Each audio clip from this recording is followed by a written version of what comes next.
can do, I can do better. Ha! I can do anything better than you. No, you can't. Yes, I can. No, you can't. Yes, I can. No, you can't. Yes, I can. Yes, I can. Anything you can be, I can be greater. Sooner or later, I'm greater than you. No, you're not. Yes, I am. No, you're not. Yes, I am. No, you're not. Yes, I am. Yes, I am. Hi guys, I'm also here, hello! Which black dragon is best? Ain't that a big question? But at the same time, it's a question that's really hard to answer, because obviously the initial response is, well, best as in best what? The best fight, the best design, the best lore? There is a lot of factors, and I think another question to ask is, well, which one is best for Iceborne? Which one should we bring? And the tempting answer is, of course, but that's also the, let's say, optimistic choice. Now, in terms of the best black dragon, I feel like it's hard to argue against Fatalis. He was the progenitor. He started this legacy of the unmentionable monster. Monsters so mysterious within the world of Monster Hunter that they carried on being mysterious in our world. That's the reason we've never had an official render until the 15th anniversary. It's the reason there's never been any official merchandise. It's the reason that Capcom never talk about them until now, because they want them to be the forbidden, the hidden, the legends, something truly terrifying, otherworldly, that you're questioning if they actually exist. The thrill of getting to the end of a Monster Hunter game and finding a new black dragon is something unlike anything else. Of course, now everybody knows about them, so really they decided to give them their spotlight in the 15th anniversary, and what a spotlight that they gave them.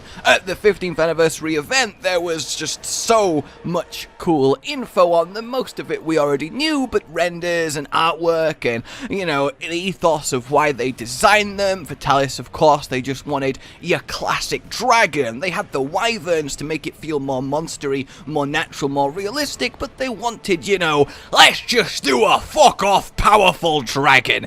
And, well, that they did. The Fatalis that you fight isn't the best fight. It's clunky. It's slow. He has like 6 moves. He has so much health and it drags on.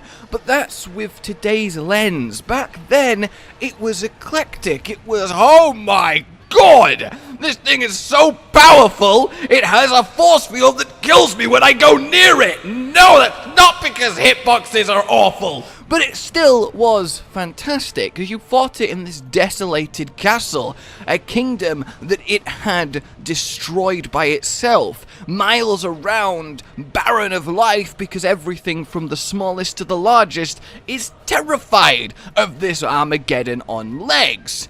And that is really cool pedigree to have in a monster.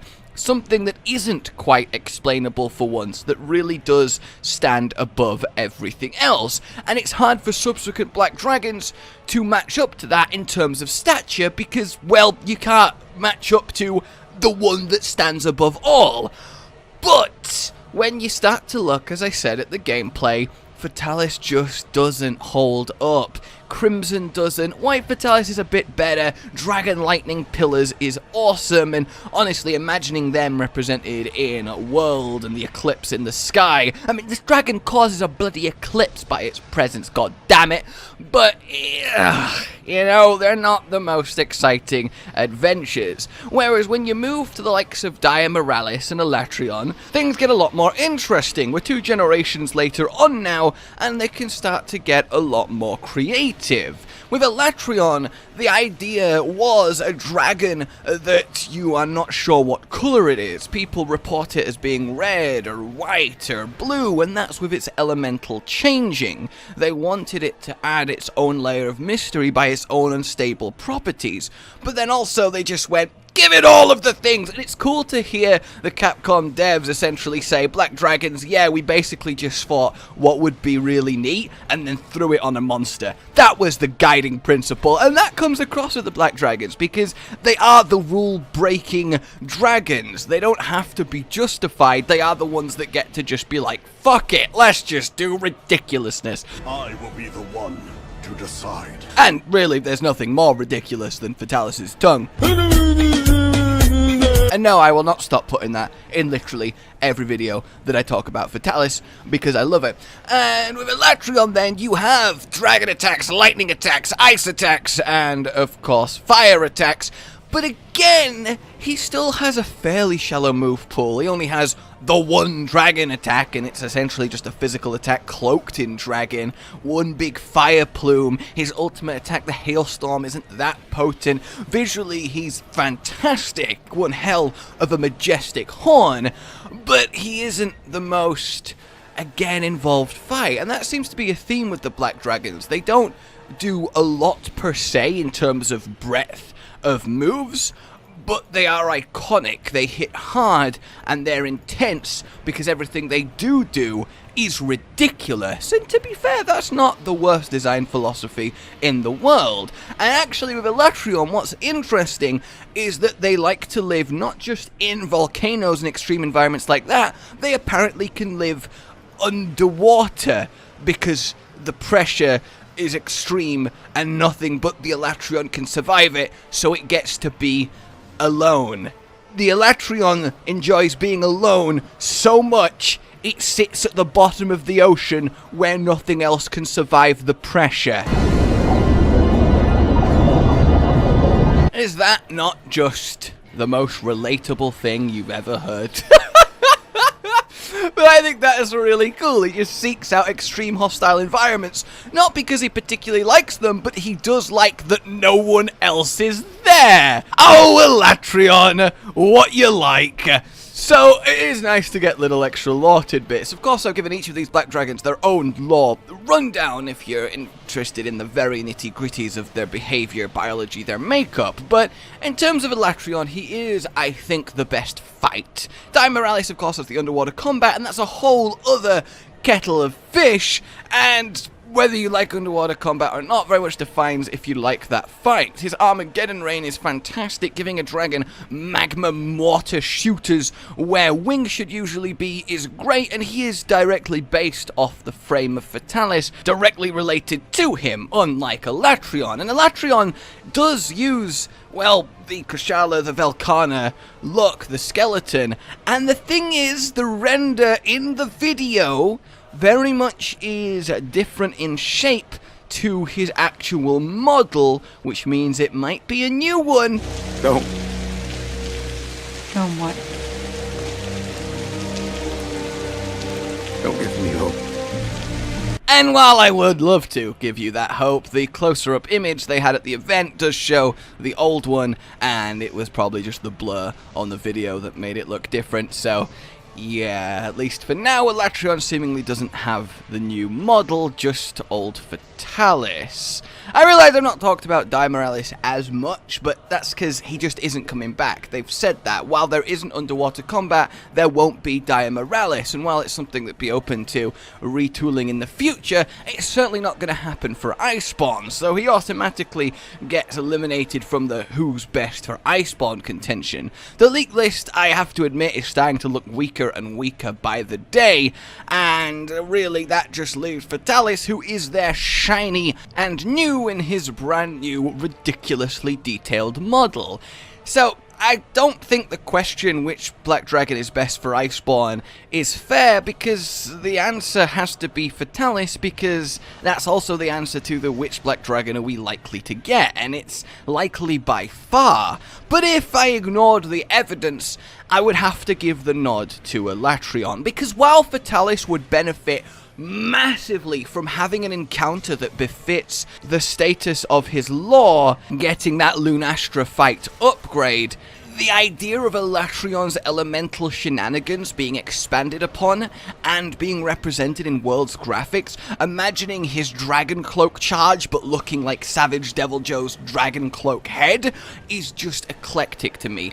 And the idea of his Hailstorm actually being revamped with, well, the Velkhana just sexy ice effects, yeah, that really does it for me. Also, the guiding lines, the clash of all the biomes and therefore elements, that kind of gives him a nice reason to be, but I do think it will be Fatalis. And in terms of which is the best Black Dragon, That's a choice and a half, isn't it? Like, what do you even say to that? I really kind of just meanderly talked about them, but they're fascinating to talk about. Each of them in their own right is ridiculous. Fatalis, who regrows from a scale and turning hunters insane that wears their armor. Miralis, who you can rip his beating heart from his chest, hold it above your head and hear as it beats still, never to quite go silent. Alatreon, who via his very presence causes apocalypse-level weather storms, erratic and destructive for miles around. They're all walking destruction, just passively feared by everything but each other, and they are the kings and gods of monsters. They all would be incredible redone. They all are incredible. But lore-wise, of course, I have to give it to Fatalis. He's just got so much. Gameplay experience has to go to Alatreon. The elemental switching is just so much fun, and he by far feels the most intense. In terms of actual idea behind it, the design, it has to go to Miralis. Magma mortar wings, he who boils an ocean by sitting in it, turning it blood red with, well, the blood. That is just badass. So really, my answer is 1 point to each. Oh. But mainly it's a question I want to pose you guys. And I do think we will get one. I know that the anniversary video doesn't technically confirm things, but look, how can you watch a brand new Fatalis model that they've showcased directly after Iceborne instead of in his own segment? How could you look at that and think, nah, it's nothing. Absolutely nothing to read into there. Also, the idea of going a whole generation without a black dragon? No way. This is something that they love. They love the black dragons. They love how they cap off a roster of monsters as the powerhouse. They just... I just can't accept a world in which Capcom isn't sat there going... The final update for Iceborne! Oh, the new world shall burn! Like, right? Alright? Which black dragon is best, and which black dragon comes to world? Let me know your thoughts. Let's get a lovely discussion going. I always have so much seeing your guys' opinions on these topics, because a lot of things come up and I'm like, oh yeah, good point. So for now, I'll see you soon. Like you enjoyed this, subscribe for more. A good boy. Oh, and if you're wondering which one of the three would win in a fight, if we ignore Fatalis' passive, I just aura-wise control and dominate all other monsters, because perhaps that is not something that applies to the Black Dragons, I honestly do think that Alatreon would take it. I think the Elemental Onslaught would be just a little bit too much for the other two, but really any of them could. But imagine a three-way turf war between... Imagine turf wars with a black dragon!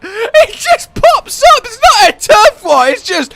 Oh, fuck. And the poor monster just gets vaporized! My word. Alright, okay, yeah. Goodbye. Rage Gaming with the video flow. But that's all that's really relevant at the mo, but I'm still gonna leave this up so you patrons know that I love you even though the outro's no longer that kind of relevant. But the new one's being worked on and it's gonna be a truly badass song, and don't worry, I won't be doing any rapping on it. I'm gonna go now. This was shit.